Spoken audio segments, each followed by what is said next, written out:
I'm live. So today I thought maybe a little talk because I've had a few conversations with people about this in the last couple of days, so it's been on my mind. And it's been way too long since I've gone live on YouTube, so I thought, hey, what the heck? Let's go for it. I'm gonna take a shot at doing some mental health and addictions talk. Um, I'm certainly not an expert, and I am trying to figure out, because I am not all that technologically advanced. I'm trying to figure out how to speak to someone who I consider to be an expert in the field. He's a frontline worker when it comes to mental health and addictions, and I'm just trying to figure out how exactly I can work doing that. Don't worry, I haven't forgotten you. I just haven't gotten there yet. So mental health and addictions, there's a lot of intersectionality between the two, but they're not necessarily the same. Having an addiction is certainly a mental health issue.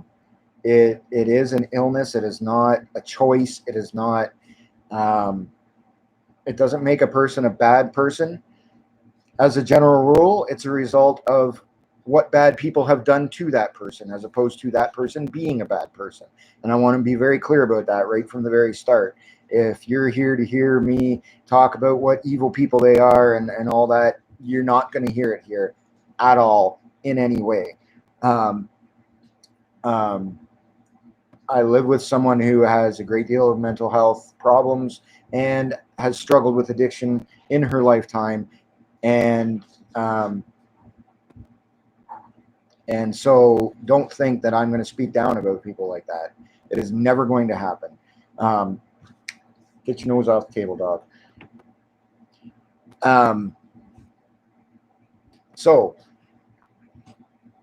And of course, to go along with the theme that I seem to be setting for these, certainly capitalism doesn't help with any of that.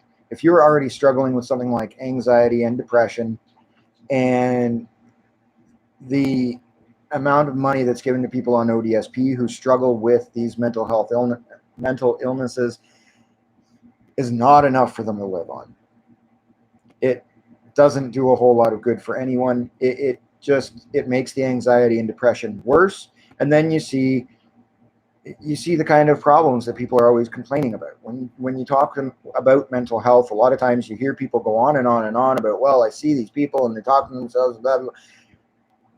Try a little understanding when you see people like who are having those struggles, because as a general rule, what it is they're struggling with their own mind.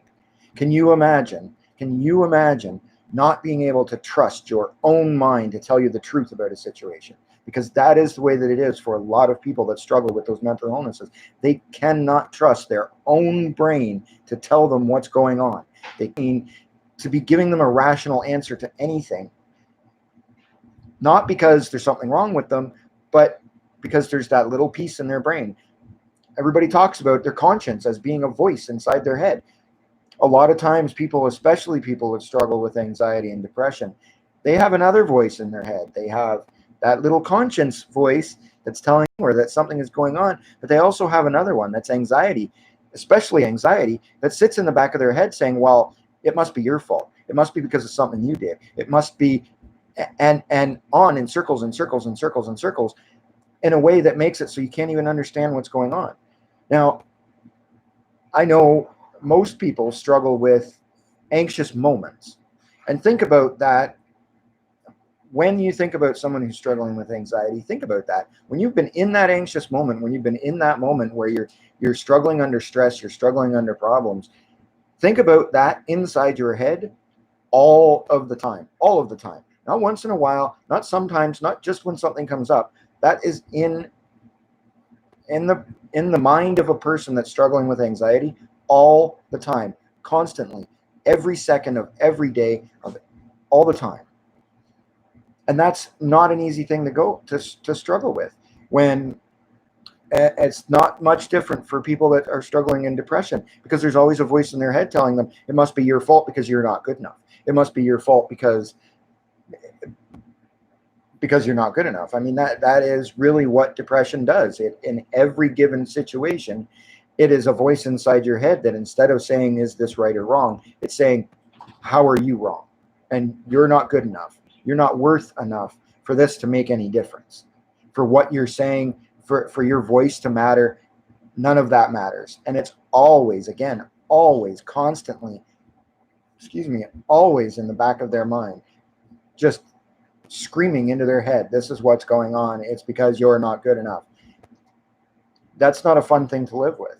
I mean, and that's some pretty minor mental illnesses. I mean, when you look at something like schizophrenia is literally voices arguing in your head a lot of the time. Or sometimes it's pictures of people right in front of you arguing. Can you imagine that going on inside your own head all the time? Not because you've chosen to, not because you're on something or because you drank something, but just because it's there. And it's not fun. It's not cool. It's not a choice. It sure as hell isn't a choice. Who would choose to live like that? Excuse me. I guess I shouldn't be coughing while there's COVID going on, but and that is where a lot of the intersectionality between these things come with, and a lot of people assume that when we talk about addiction as a mental illness, that's what we're just comparing the two, and that's all there is to it.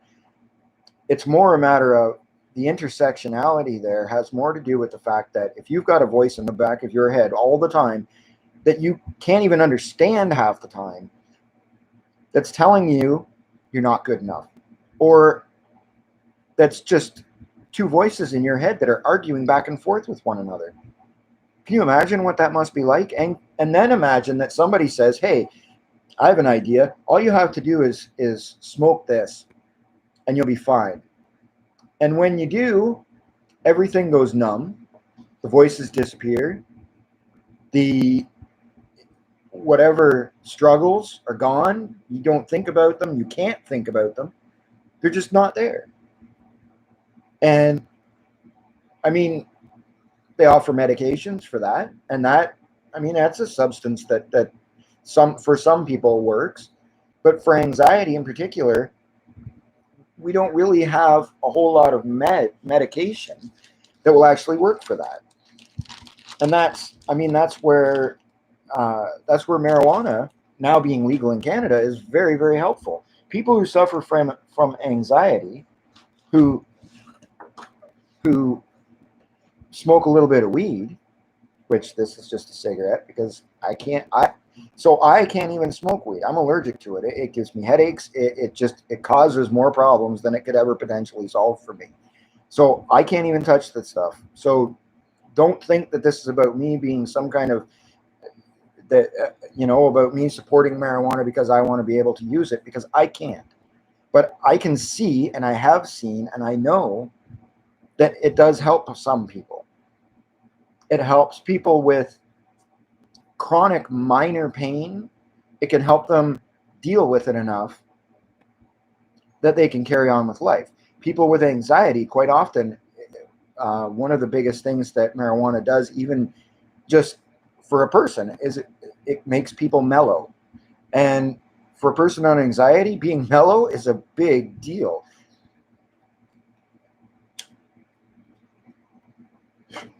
Sometimes the problem is, though, and this is not always true, because there's always been that big argument about marijuana being a gateway drug and blah, blah, blah.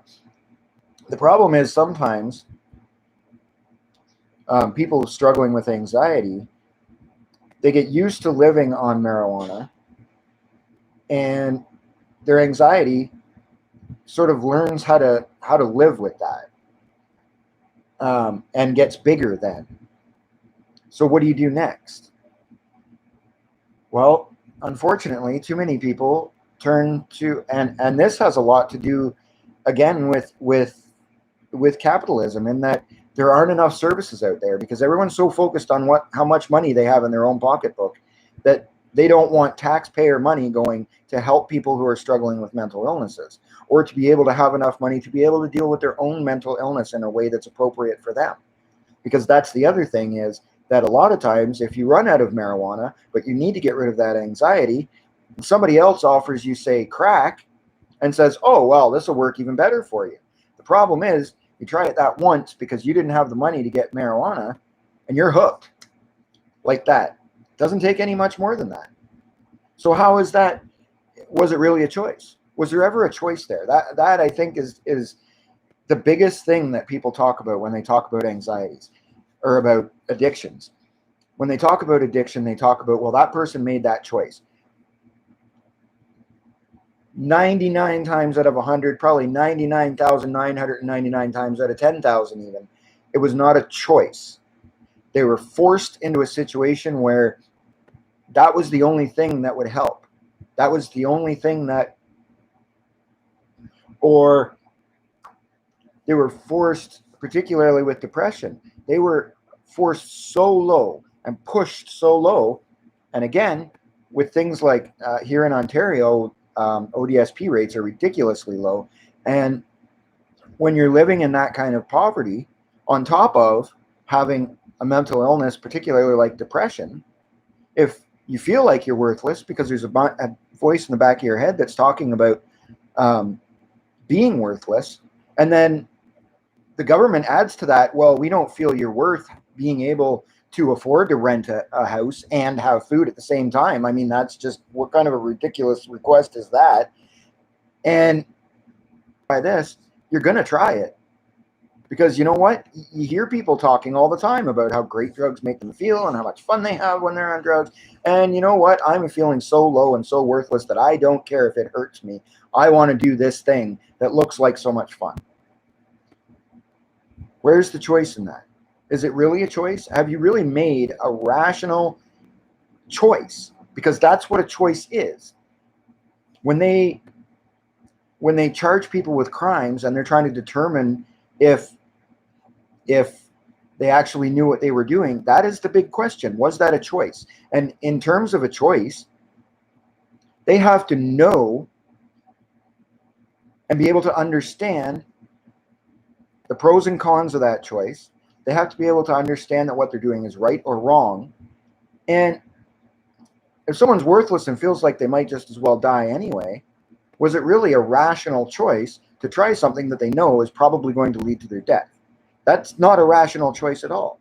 Where in that is somebody making a choice that's either good or bad? It's not a choice. It's the only way out of this place that I'm in right now, because your state of mind is also a place. So in the place that I'm in right now, the only escape from that is to try these drugs. And a lot of them, particularly heroin and crack or cocaine, those are drugs you can get hooked on by trying one time, once. And to then say, well, somebody made a choice and they thought, oh, well, I'll try it once and it won't be a big deal. Well, it doesn't work that way. It doesn't happen that way. Now you're hooked on something. Your body is telling you that you need this. You need it. Not want it. Not, hey, maybe it'd be nice to have some. You need it. It's like hunger. You need to eat. Your body tells you need to eat. You go and find something to eat because you're hungry. It's not all that much different when somebody has tried those drugs. It's not all that much different. It's a hunger. It's a need. Your body is telling you, I need this. I need this. So you go out and find more. It's not like somebody said, hey, I know, I want to be a crackhead this week. Nobody says that. Nobody. But it happens all the time. And now, I know here, particularly where I am, there are fentanyl and carfentanil, getting into the drug supplies. So people are thinking they're shooting up heroin, and they're not. It's fentanyl. And that stuff will kill you fast and hard.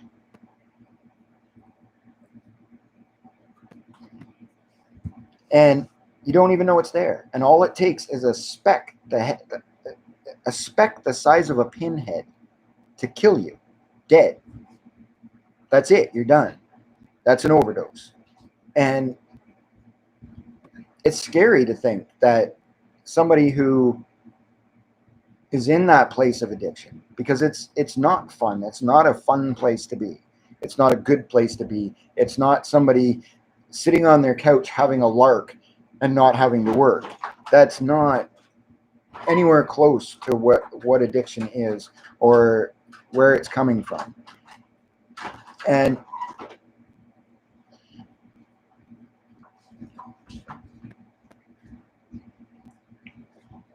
and yeah, so one of the things that particularly heroin and crack will do to somebody is it creates anxiety. It can actually create anxiety in a person and make them more anxious. So the anxiety that they had before is now being added to. And so now you have a mental illness that's caused an addiction that's causing more mental illness that's going to cause worse addiction, because you're going to need to get high more in order to get rid of that anxiety that's being created by the high you got to get rid of the anxiety you had in the first place. And who wants to be stuck in that loop? I know I don't want to be stuck in that loop. But there isn't, for a lot of people who are in those places, there isn't much choice. It's a struggle. It's a fight to get out of that place. It requires a lot of support. And people standing on street corners, people walking down sidewalks and seeing somebody in that rough place and going, "Oh, you worthless piece of shit." What do you think that does for that person? Do you really think that telling somebody who's already struggling with depression and got stuck in an addiction to get rid of the depression that's being worsened by an addiction, do you really think that telling them that they're a bad person, making them feel even more worthless, is going to bring them out of that depression that might get rid of that addiction? I can't imagine. And it does bother me a lot that people think that shaming someone who's already struggling with shame that already exists within them, it sort of bothers me that you think that by shaming them even more, you're going to bring them out of that shame spiral. In what world, in what universe does that make any rational sense? Does that make, there is absolutely no logic to that in any way, shape, or form. So what, I guess the natural place to move on to is, what should we be doing? Well, what the number one thing we need to do is have some understanding for people, whether they're struggling with whether they're struggling with a mental illness, or they're struggling with an addiction, or they're struggling with both together. That's where the just came in, was I was thinking both together. But no matter what their struggle is, just understand that every human being has struggles. They're struggling even more than you are.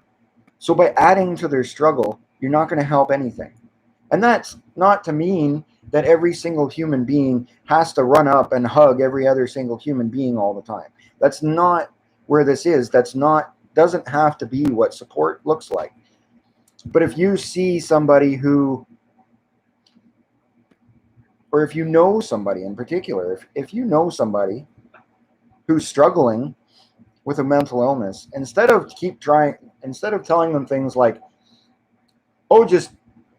anything that starts with just, let's start there. That it's not going to work.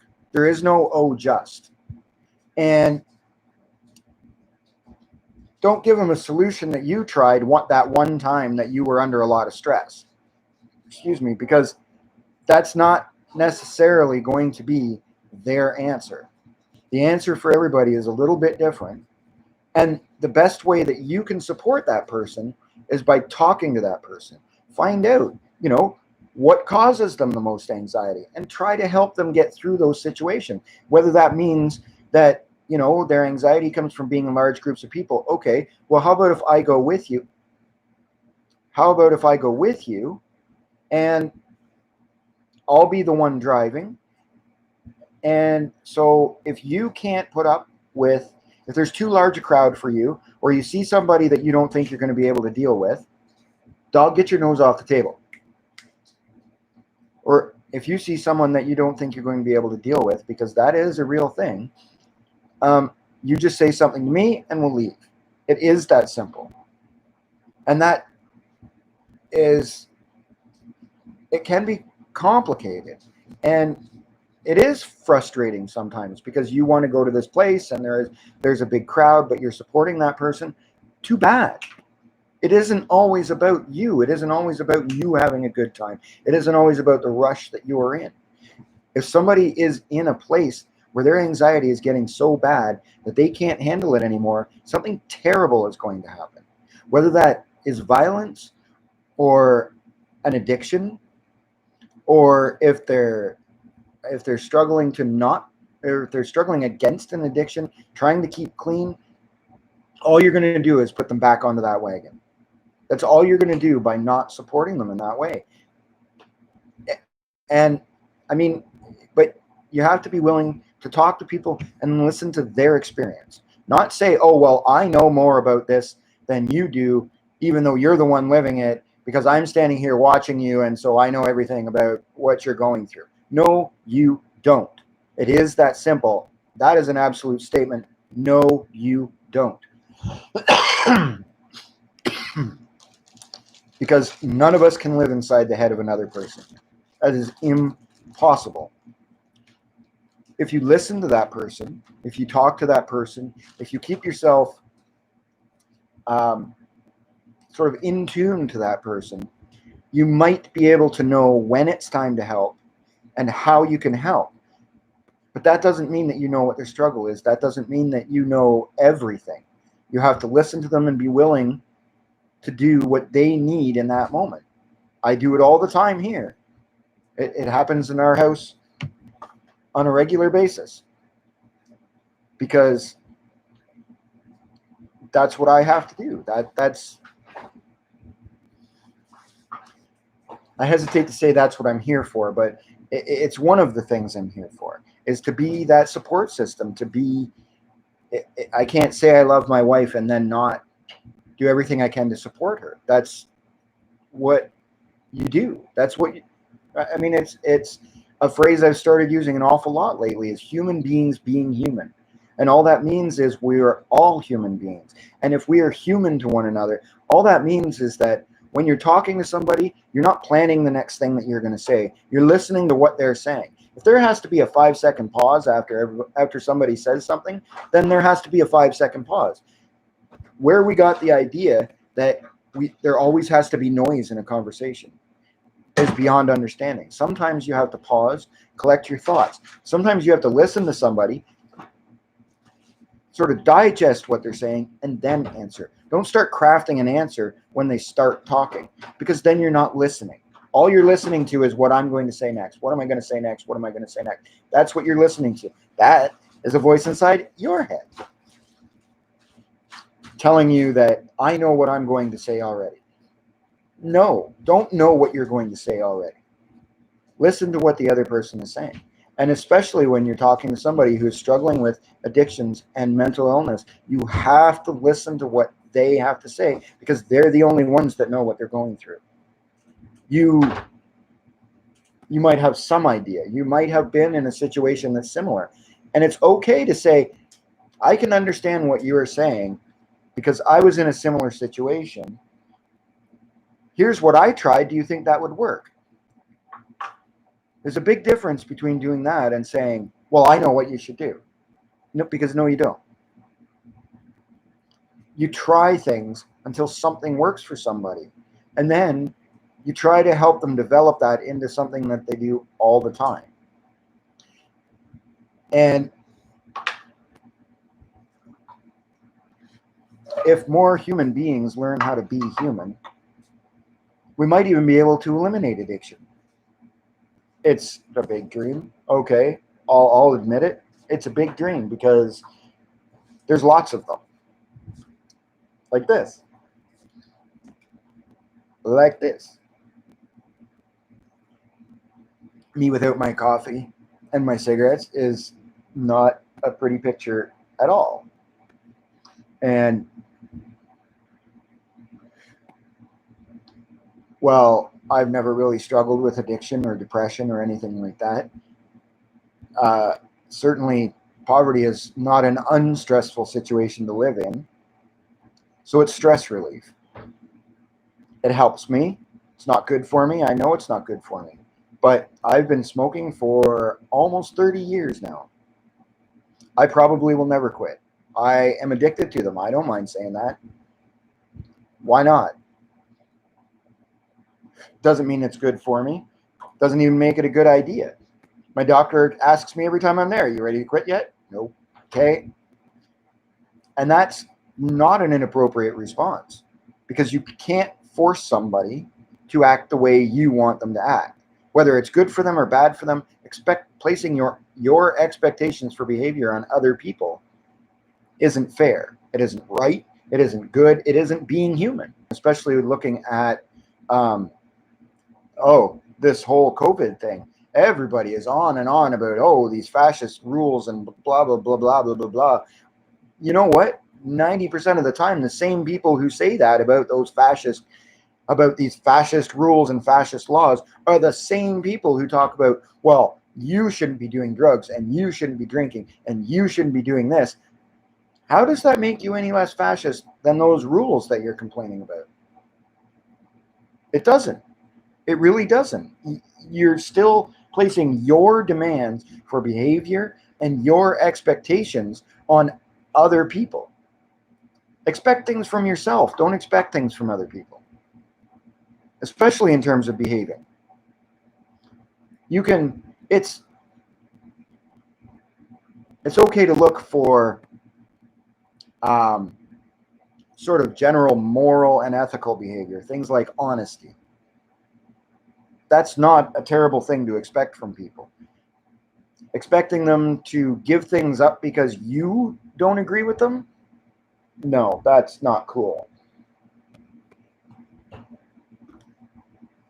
And look at that. Well, I'm going to call that close enough to a half an hour because I'm kind of at a loss to where to go. And I do want something to talk to my friend about whenever I can get that done and get that uploaded. So everybody have a good day and be safe and be good to one another.